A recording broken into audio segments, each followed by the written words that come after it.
What anarchy isn't? Many people, when they hear the word anarchy, think of chaos and mayhem. They therefore assume that anyone who calls himself an anarchist must be in favor of disorder and violence. But that is the complete opposite of the truth. Just as the word monarchy means rule by one person, the word anarchy literally just means rule by no one.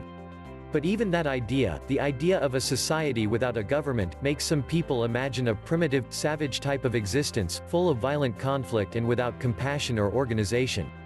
But that too, is a completely inaccurate picture of what anarchism means. In fact, most complaints about anarchism are the result of people misunderstanding what the philosophy is all about. Most people who are scared of anarchy are scared of things that anarchists don't want and don't advocate. To help correct such misunderstandings, we will use the example of two fictional islands, Authoritania, where there is a ruling class, government, and Anarchia, where there is no ruling class of any kind. These will be used to illustrate what anarchy actually means, and what it does not mean. One common misconception about anarchy is that it means every man for himself, or survival of the fittest, where everyone has to be selfish and self-sufficient, where there is no real cooperation or organization, and where people all behave like violent, selfish animals.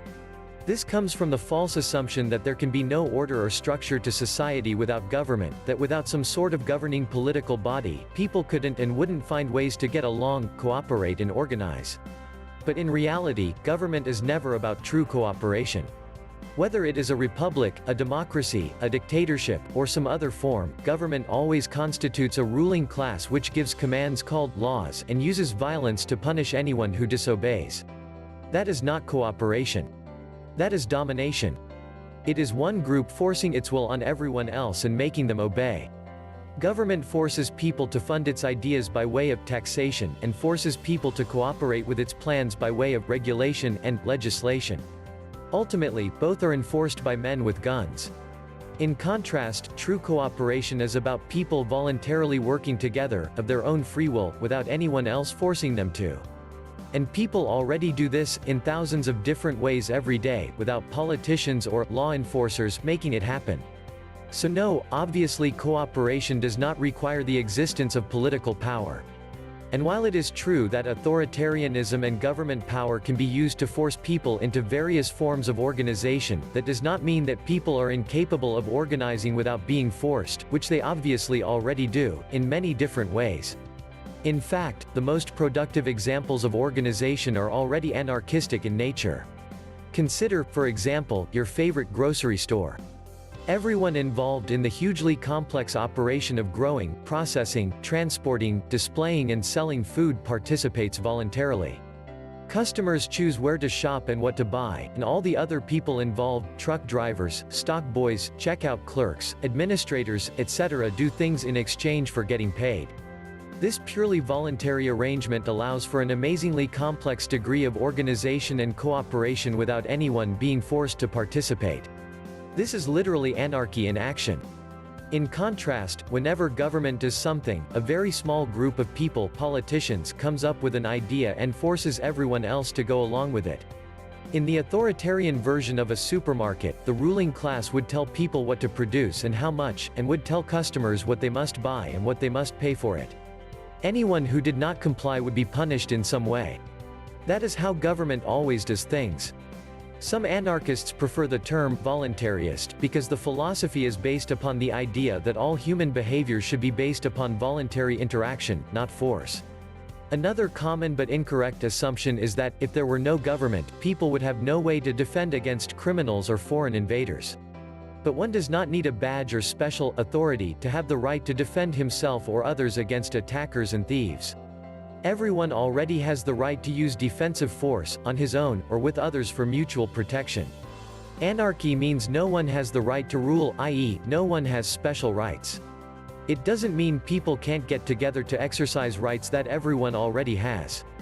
In a stateless society, even professional protectors would only have the same rights as everyone else. Another concern that some people have is that, if there were no government, then smaller, private gangs would spring up to rob, oppress and enslave people. There are a couple of reasons why this fear is misguided. First of all, even private street gangs and organized crime today exist mainly because of government, not in spite of it. Notice how many gangs today get their funding from trading in illegal black markets, drugs, gambling, prostitution, guns, etc., which were all created by government laws. In a free society, thugs and thieves, individually or in gangs, wouldn't have any black markets to take over. More importantly, people who fear that without government, warlords would take over, are ignoring how much people's perceptions matter. A criminal gang which everyone recognizes as illegitimate and immoral has far less power than a gang whose aggression is perceived to be legitimate and legal, its commands and demands being called laws and taxes, and any who disobey being seen as criminals. In other words, a population is far more likely to be oppressed by a gang which the people themselves imagine to have the right to rule than by some gang that everyone knows is bad, and that everyone would feel perfectly justified in disobeying and resisting, even forcibly. Imagine a private gang trying to do what government now does, extorting and bossing everyone around, but imagine if they tried that without any aura of legal authority. Then imagine how a well-armed population would respond. The gang would fail, quickly and dramatically, and all those who resisted them would be viewed as righteous heroes. But when the people feel morally obligated to obey the politicians' laws, any who resist are viewed as criminals or tax cheats, even by their own friends and neighbors. Most people see government domination as necessary and valid, and so they cooperate with their own victimization. That is why government gets away with far more oppression and extortion than private gangs ever could, because most of the victims of legal thuggery and theft see it as necessary and legitimate. Millions of people tolerate the confiscation of a huge portion of their earnings and tolerate having many of their choices and behaviors forcibly limited and controlled by way of legislation, as long as the people giving the orders are seen as a legitimate political authority. But in a situation where the people don't accept the idea that someone else has the moral right to rob them and rule them, the people stop cooperating and start resisting.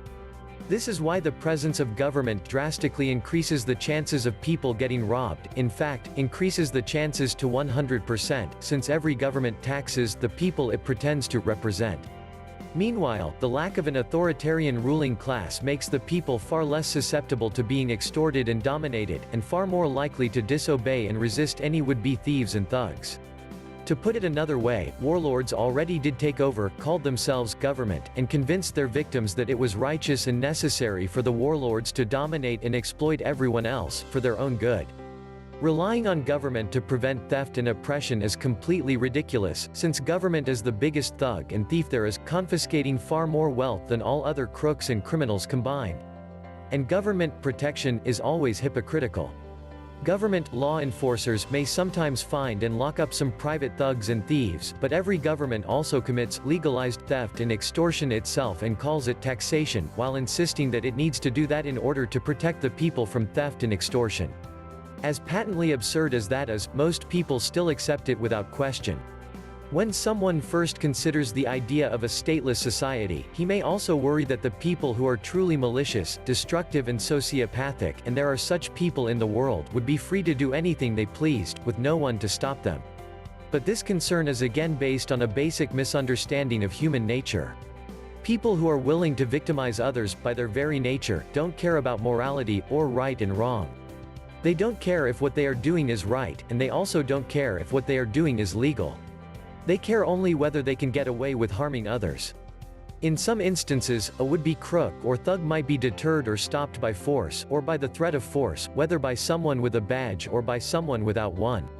What makes this deterrence work is not the legislation or the official badges, but the simple threat of harm to the crook. A sociopath doesn't care about laws or social rules, he cares only about avoiding pain and hardship for himself. And that is true regardless of whether government exists or not. It makes no difference whether the threat comes from the police, or another citizen, or even another criminal. Discouraging nasty people from hurting others does not require special authority, only the ability and willingness to use defensive force. If the intended target of a would-be carjacker pulls out a gun, it doesn't make any difference to the carjacker whether that person has a badge or whether there's a law against taking people's cars. Without a ruling class, decent people would still have every incentive, ability and right to organize and cooperate to defend against thugs and thieves, and they wouldn't need any badge, official title, legislation, or special rights to do so. And, as with any service, people can hire others to help with protection, every person doesn't have to do it himself.